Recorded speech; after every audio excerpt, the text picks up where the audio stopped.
Ken Orange Theory Trader back with you with another video just talking about being right big, the art of pyramiding. This is the secret to making big profits. Let's get into it.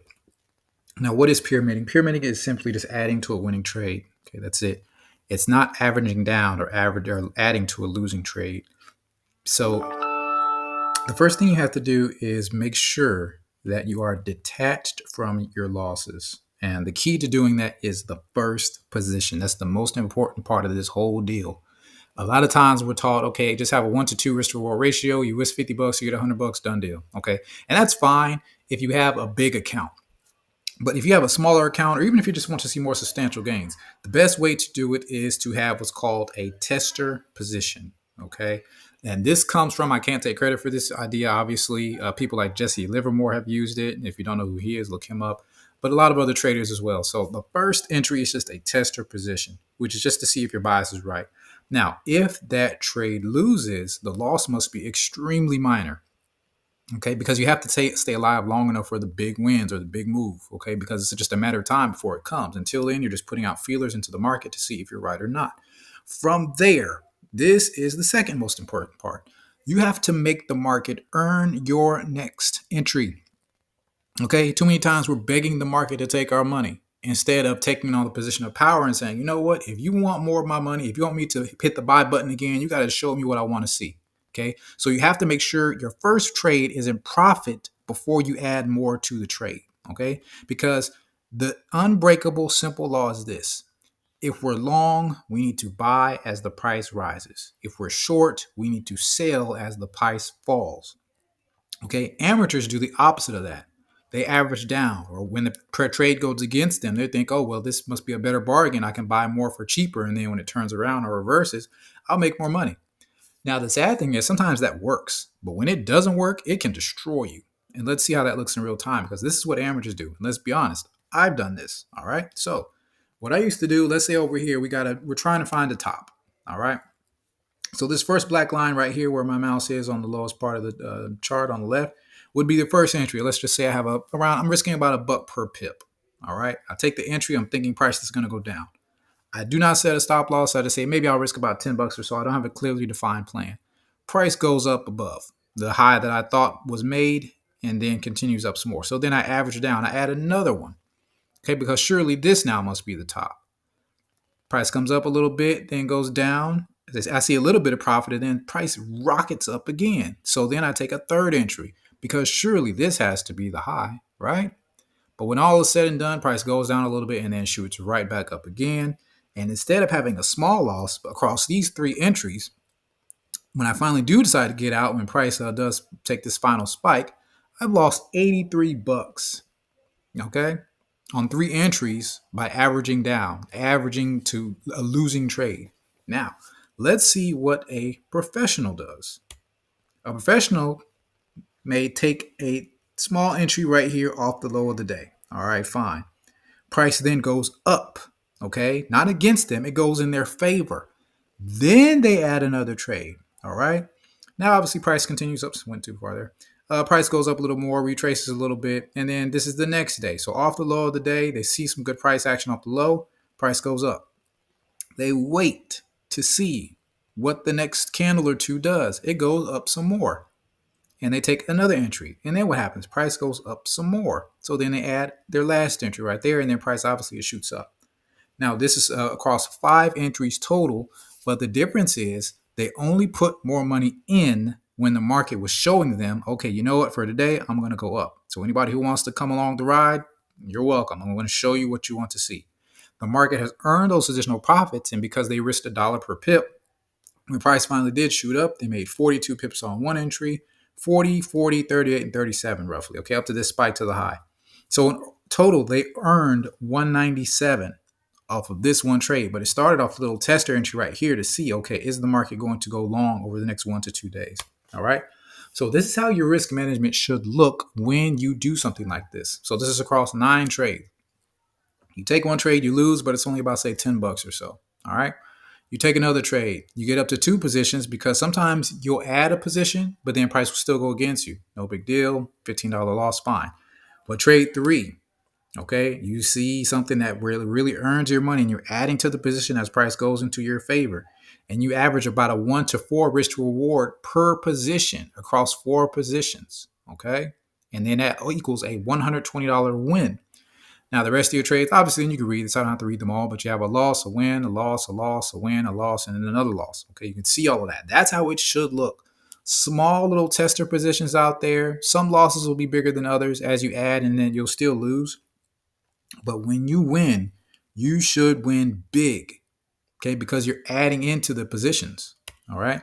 So with the example that I just showed you, the total losses across those 9 trades was $100. The total wins were $390. And if we just subtract 100 from 390, that leaves us with a net profit of $290.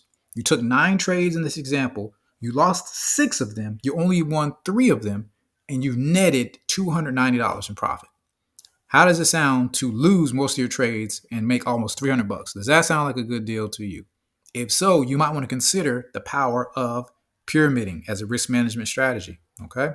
So here are some chart examples. All the charts that I just showed you and the charts I'm about to show you now are 5-minute charts. That's what I think is the best for pyramiding. Not 1 minute. Okay. 5 minute.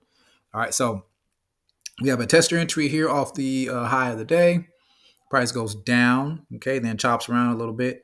And then as price goes down for more, remember our rule. If price falls and we're short, we sell. So here's another entry here. Another candle closed red here. We enter there. Another candle closed down there. We enter here. And then price does a straight drop. That's just how it looks. Okay, that's it. The market has earned our money. And it started with the tester entry. Okay, and then we just catch the straightaway. We're really looking for straightaway action. But again, as profit grows, and as our positions grow, so does our entries. And then here's a long example here where we have a little tester entry right here off the low of the day. Price chops around a little bit. We add another entry here. Notice how this entry, the second one, is above the first one. That's how this should look. Okay, and I like to keep them closer together. I'm not trying to add like here and then all the way up here. No, just per, every 5 minutes or so, I see where price is. And if I'm in profit, I'll go ahead and stack them on up. So then obviously you have another entry here and then another one here a few minutes later. All right. So this was a total of 4 entries. All right. I'm not going to go over the profit example. This is just how it should look for the sake of format, because you did get some consolidation here. And sometimes things may chop around. But the main thing is that whatever stop loss you have set for your tester entry, don't let that get breached. And I trade off the low of the day using the candle range theory. So that's just how I approach it. So that's that. So in conclusion, you can also use swing highs and swing lows for zones for pyramiding your entries. You can just look at the video, the best price action for scaling into trades for that one. Test your positions. They're a dime a dozen. Okay, you're talking about maybe losing $5 here, $10 there, $5 here, $15 there, just off the first entry, depending on how big your account is. All right, but when you see your setup, take it, because you understand that, hey, look, this is just a test to see what the market wants to do today. And if you're wrong, which you could be, I know I have been many times, the loss is just going to be inconsequential. All right. But when you're right, the main thing is, okay, if I'm right, how much do I make? Is it worth it for me to spend all these hours studying all these charts just to make $10? Or would I rather make $100, $200, $300? Okay. Now, I'm not talking about anything like a get rich quick scam. It's really just about managing your risk. And it really depends on how big your account is. Okay. Now, when you can be right big, forget a win rate. Okay. It doesn't matter. Okay, if you lose $20 on a trade, who cares? Because your next trade, you could make 200, right? You're aware of your downside, but you're focusing on your upside. Okay, but don't ignore either one. Don't ignore how big a trade could be, but also never neglect how big a loss can be. And you have to keep that in mind so that you don't get greedy. Okay, but we have to do the opposite of the amateurs. Approach the market every day to say, hey, you know what?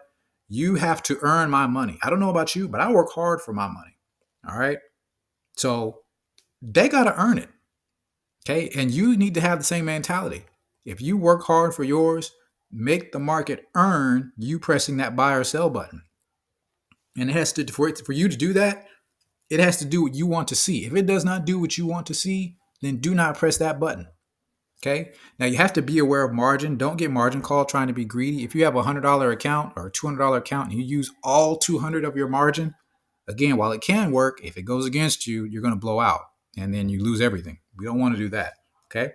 Play with lot sizes. I keep all my lot sizes the same. You do not have to. Some people take a bigger entry for their tester one. I wouldn't recommend that. You can also try a small starter position. Pardon me. And then when price goes into your favor, maybe use some bigger positions. This is up to you. There's many different ways that you can pyramid. Some people will, let's say they want to risk a total of, let's just say to keep it easy, $50 on one trade idea. Their first entry may be worth, say $20, and then the other one may be worth, 10, 10, and 15 or something like that. I think that equals 50. I don't know. I'm not a big math person. I should have picked a different number. But there's different ways to pyramid and play with lot sizes. Okay. But if you do want to experiment with something like that, experiment and demo. Even if it's just for one day or even one trade, just to see how it would look. All right. I'm not saying you have to stay on demo for years. I'm just saying that before you, jump into the deep end of the pool, see, okay, if I want a pyramid, open up a free demo account on some broker somewhere, play with the lot sizes, get your strategy down, and then go from there just to see if you can get a feel for it. Now, I exit all my positions when price goes against me, but you do what works for you. Some people will scale out of their position. Some people, just close everything out. I'm one of those. And then I just wait for the next setup or opportunity to possibly take a trade. But it's really going to be up to you. So I'll close out with, once again, we'll just say this chart right here, because I believe this is the most important chart. Now, while I trade the candle range theory, no matter what your method is that you do trade, this is how your risk management should look. Small losses, big gains, because I promise there's not too many other opportunities other than trading that can have you make a big reward versus your risk. But it does come with ideas like this, with pyramiding. That way, when you're right, you're rewarded for your decision making and your analysis. So when you're right, make it worth your while. Okay, because I don't know about you, but I take my trading very seriously. I treat it like a business, and I want my business to produce maximum results. Okay, it's not a hobby. All right, but you have to take it seriously in order for it to pay you. We'll say like a job or like a career or like a real business, either way. Okay, but I wouldn't be haphazard with this thing. Have a plan, approach the market with confidence, make them earn your money, and I promise you'll get there. So I appreciate your time and attention. Be sure to manage risk. If you can master risk management, forget about trading. If you can master the risk management, there's no limit to what you can accomplish in this business.